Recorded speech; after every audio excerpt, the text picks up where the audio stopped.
నమస్తే. తెలంగాణ వ్యాప్తంగా అందరి చూపు జూబ్లీహిల్స్ వైపే. జూబ్లీహిల్స్లో ఏం జరగబోతుంది, జూబ్లీహిల్స్లో ఎవరు గెలవబోతున్నారు, జూబ్లీహిల్స్ ప్రజలు ఎవరికి పట్టం కట్టబోతున్నారు. సో నవంబర్ 14 కూడా తేలబోతున్నది. ఈ నవంబర్ 14 కంటే ముందు ఒక యుద్ధంలా నడుస్తూ ఉంది. ఓవైపు అధికార పార్టీ, మరోవైపు విపక్షాల పార్టీలు. ఇవన్నీ కూడా వేదిక ఏదైనా సరే ఒకరి మీద ఒకరు విమర్శలు చేసుకుంటారు. Media, social media, road show, ఇది ఏదైనా సరే కానీ ఒకరి మీద ఒకరు విమర్శలు చేసుకుంటారు. మాట్లాడే ప్రయత్నం చేద్దాం. కాంగ్రెస్ పార్టీ సీనియర్ నాయకులు, అదేవిధంగా టీజీఐఐసీ చైర్మన్ నిర్మలా జగ్గారెడ్డి గారు మనతో పాటు. మేడం, మీరు తిరుగుతూ ఉన్నారు ఈ బూత్లో, ఏమంటున్నారు? బూత్లో ఉన్నటువంటి ప్రజలు ఏమంటున్నారు? మీ అభ్యర్థికి సంబంధించి సానుకూలంగా ఉన్నదా లేకపోతే వ్యతిరేకంగా ఉన్నదా? ఎట్లున్నది ఇక్కడ పరిస్థితి?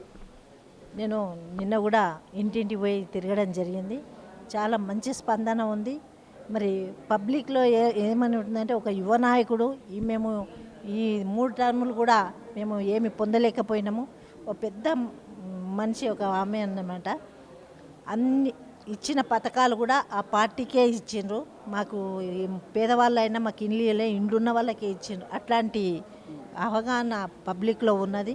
కాబట్టి కాంగ్రెస్ పార్టీ చేసే పనులను కానివ్వండి, మరి అభ్యర్థిని కానీ ఎలాంటి ఇది కూడా వ్యతిరేకత లేదు. మంచి స్పందన వస్తుంది కాంగ్రెస్ పార్టీకి.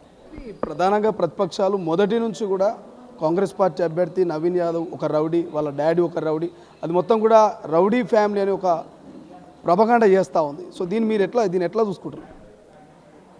ఎక్కడైనా మేము నిన్న ప్రచారంలో ఎక్కడ వ్యక్తిగతంగా ఎక్కడ కూడా క్యాండిడేట్ని అనలేదు. ఇక ప్రతిపక్షాలు అంటనే ఉంటాయి, ఏదో ఒకటి కూడా బురద జల్లాలనే చూస్తాయి. కానీ పబ్లిక్లో మాత్రం మంచి వ్యక్తి, మా పిల్లగాడు అనే భావాన్నే కనిపించింది మాకు. అట్లాంటిదేమి రౌడీ అని ఇలాంటి ఫ్యామిలీ కానీ అనడం మాత్రం ఎక్కడ వినపడలేదు. మేము గమనించినా కానీ అట్లాంటి వ్యక్తి కాదు అనే చెప్పింది.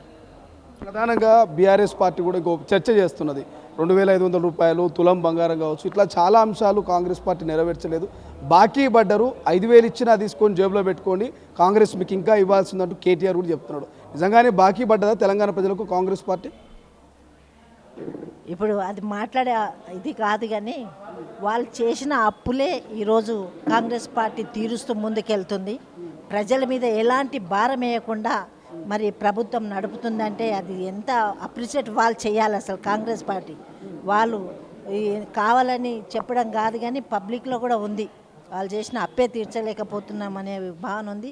అయినా కానీ తులం బంగారం వేయకపోయినా 1,00,000 రూపాయలు మరి నేను చూసినప్పటికీ 3 సంవత్సరాలు 2 ఏళ్ళు పెళ్ళై పిల్లలు పుట్టి బర్త్డేలు అయిన తర్వాత కూడా కళ్యాణ లక్ష్మి ఇచ్చిండ్రు. ఇప్పుడు అట్లా కాదు, 6 నెలల లోపల 3 నెలలకే ఇచ్చే ప్రభుత్వం కాంగ్రెస్ పార్టీ.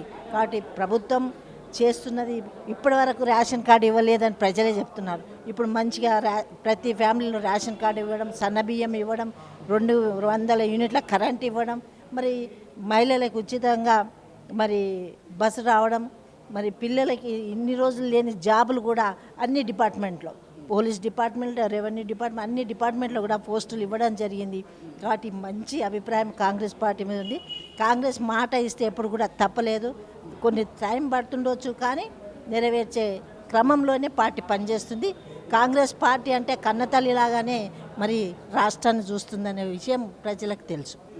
అట్లా బీజేపీ అభ్యర్థి లంకల దీపక్ రెడ్డి గతంలో కూడా పోటీ చేసాడు, మళ్ళీ పోటీ చేస్తున్నాడు. ఆయన కూడా బలంగా ఈసారి సెంటిమెంట్ క్రియేట్ అవుతుంది. గతంలో నన్ను ఓడించినప్పటికీ ఈసారి నన్ను అక్కున పెట్టుకుంటారు, గెలిపిస్తారని కూడా బీజేపీ చెప్తున్నది. ఇటు బీఆర్ఎస్ అభ్యర్థి కూడా కొంత సెంటిమెంట్గానే పోతా ఉన్నారు. మాగంటి గోపీనాథ్ చనిపోవడం అదంతా కూడా ఎట్లా ఈ సెంటిమెంట్లు వర్కౌట్ అయ్యే ఛాన్స్ కనబడుతుందా? ప్రజలు ఈ రోజుల్లో ఒకరు చెప్తే నమ్మే పరిస్థితి లేరు. ఆలోచించే వాళ్ళు ఏదైనా చేయగలిగే శక్తి ఇప్పుడు ఉంది.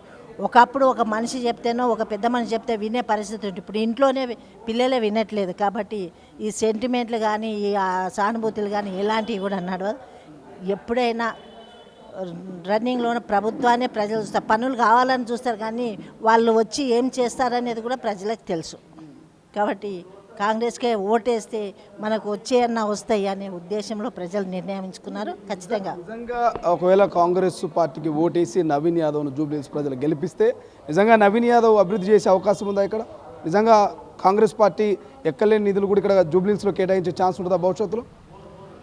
తప్పకుండా ఉంటుంది. బై ఎలక్షన్లు అంటేనే మరి గెలిచినామంటే అదొక ఉత్కంఠతగా ఉన్న పరిస్థితుల్లో గెలిస్తే తప్పకుండా సీఎం గారే చెప్తున్నారు, ఏదైనా నేను ముందుండి చేస్తాను, క్యాండిడేట్ కాదు, క్యాండిడేట్ కంటే ముందు నేనుండి పనులు చేస్తాను, ఏ సమస్య ఉన్నా నా దగ్గర తీసుకురమ్మని చెప్తున్నాడు. కాబట్టి ఆ నమ్మకంతోనే ప్రజలు ముందుకు వస్తారు. ఏమంటారు మేడం, ఈ 5 రోజుల టైం ఉన్నది, చాలా తక్కువ టైం, చాలా ఎక్కువ తిరగాల్సిన అవసరం ఉంది. అంతా కవర్ అయిపోయినట్టునా, ప్రచారం ముగిసినట్టునా, ఇంకా తిరగాల్సింది ఏమైనా పెండింగ్లో ఉందా? తిరగాల్సిందే, 5 రోజుల టైం ఉన్నా తిరగాల్సిందే. మరి మా లీడర్లు కానీ మా నాయకులు అందరూ కూడా మరి ఏకంగా గల్లీ గల్లీ ఇల్లు తిరగడం జరుగుతుంది. వాళ్ళ సమస్యలు మేము నోట్ చేసుకోవడం జరుగుతుంది. తప్పకుండా గెలిచిన తర్వాత ఆ సమస్యలు నెరవేర్చేయడానికి మా అంత కృషి మేము చేస్తాం. ఏదో ఇప్పుడు ఎలక్షన్లు వచ్చి ఏదో మాయమంత్రం చేసి పోవడం కాదు. ఎలక్షన్ తర్వాత అయినా మా దృష్టికి ఏ సమస్య వచ్చినా తీర్చే ఇది ఉంది. మా సీఎం గారు కూడా దానికి సానుకూలంగా ఉన్నారు. జగ్గారెడ్డి గారు కనబడట్లేదు, ఎందుకు? ఏమైనా వర్క్లో ఉన్నారా, లేకపోతే ఎట్లా బిజీగా ఉన్నారు? మొన్న ప్రెస్లో కూడా మాట్లాడిండ్రు కదా, వస్తారేమో కానీ బిజీ ఏం లేదు. కాన్స్టిట్యూన్సీలో కొన్ని పనులు ఉన్నాయి, కొన్ని మొన్ననే శాంక్షన్ కూడా అయినాయి. కాబట్టి దానివల్ల అక్కడ ఉన్నారు, కానీ వస్తారు, తప్పకుండా వస్తారు. ఏది ఉన్నా కానీ మీడియా ద్వారానో తన వంతు తను కృషి చేస్తూనే వస్తారు. అట్లే ఎంత మెజార్టీతో గెలుస్తారు అనుకుంటారు మీ అభ్యర్థి? జనరల్గా అయితే అనుకోవడం 30 అబోవ్ తప్పకుండా మెజార్టీతో వస్తారని మా నమ్మకం ఉంది. సర్వేల గురించి ఏమైనా చెప్తారా నిర్మలా జగ్గారెడ్డి గారు? ఒక్కో సర్వే ఒక్కో రకంగా చెప్తాము, ఒక్కొక్క సర్వే ఒక్కో రకంగా చెప్తుంది. కానీ మా సర్వే అని కాదు, కానీ మేము ఇక్కడ ప్రచారంలో చూస్తే మాత్రం మాకు కాన్ఫిడెన్స్ వచ్చేసింది. తప్పకుండా కాంగ్రెస్ పార్టీ గెలుస్తుంది. మరి 30,000 40,000 మధ్యలో తప్పకుండా వస్తుంది అనే నమ్మకం మాకు. Thank you so much. Nirmala Jaggareddy గారు చాలా బలంగా చెప్తా ఉన్నారు. 30 నుంచి 40,000 మెజార్టీతో మా అభ్యర్థి గెలవబోతున్నాడు. మా అభ్యర్థి కనుక గెలిస్తే జూబ్లీహిల్స్ నియోజకవర్గం అభివృద్ధి దిశలో దూసుకుపోతుంది. ముఖ్యమంత్రి ముందుండి అన్ని పనులు చేస్తానంటూ హామీ ఇచ్చారు. కాబట్టి ఖచ్చితంగా మా వైపే జూబ్లీహిల్స్ ప్రజలు ఉన్నారంటూ నిర్మలా జగ్గారెడ్డి గారు చెప్తా ఉన్నారు. చూద్దాం ఎవరి వైపు ఉన్నారు, ఎవరికి పట్టం కట్టబోతున్నారు, ఎవరిని గెలిపించబోతున్నారు అనేది మరికొద్ది రోజులు ఆగాల్సినటువంటి అవసరం. కెమెరా పర్సన్ అజయ్తో శ్రీశైలం, తొలి వెలుగు, హైదరాబాద్, జూబ్లీహిల్స్. అసలైన తొలి వెలుగు. ఫాలో వాట్సాప్ @తొలి వెలుగు official.